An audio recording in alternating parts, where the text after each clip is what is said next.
De Bisschop Muller Stichting jouwt katholiek onderwijs, maar was dat het ook van net katholieken toegankelijk is. Bijgelijks op de Bonifatiusschool in Snits. Om de kwaliteit van het onderwijs op peil te houden en leerlingen te behouden, was het die christelijke identiteit verder ontwikkelen. Want de klam luidt wel eens wat te volle op kennis en vaardigheden, vinden ze. Maar wat daarnaast misschien in deze tijd juist minstens zo belangrijk is, dat is de ontwikkeling van de persoon van kinderen. Wat je de kinderen meegeeft voor wat ze later in de samenleving kunnen gaan doen. En dat gaat over het nemen van je verantwoordelijkheid. En dat gaat over hoe je omgaat met datgene wat je gegeven wordt. En noem ik het maar even heel plechtstatig, de schepping, het mysterie van de schepping. En het respect wat je voor de schepping zou mogen hebben en wat je kinderen zou mogen bijbrengen. Hier is het boek. Hier is het kruis. En dat kan er ook aan. Ja. Okay. Nou, zet het er maar weer op. Kijk of je dat kan. Goed zo.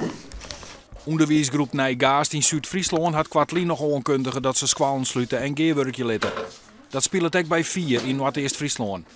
Scholen in Lietse dwarpjes hoegen dan net meer te vjochtjen om een leerling. Gevolg is dat een bier en christelijk onderwijs aanst in je scholen jong wordt. Het betekent dat ze in sommige gevallen de Bijbelse inslag een stuk onbord krijgen.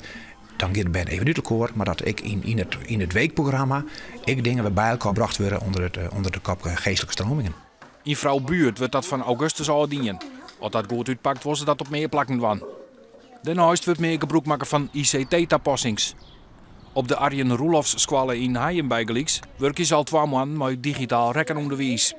Omdat we erkennen, maar los van de beslommeringen die we hebben, dat ben ik op een hele andere manier met gereedschappen de basisscholen binnenkomen. En daar mag je dus aansluiting bij ziekje. Maar dit vervangt de leraar net op de min, toch? Ik denk dat de leraar een andere rol krijgt. Maar dat is maar de goede instructiefilmpjes waar je me dan een voorbeeld van zorgen. En het geerwerking van ben. Is maar de opbrengsten. Ben maar wat leren. Dat is de kerntaak van u als ze binnenkomen. Dat we daarmee op een andere manier ombieden kennen. En daarmee ik de onderwijskwaliteit die wij beogen, ik beter horen kennen.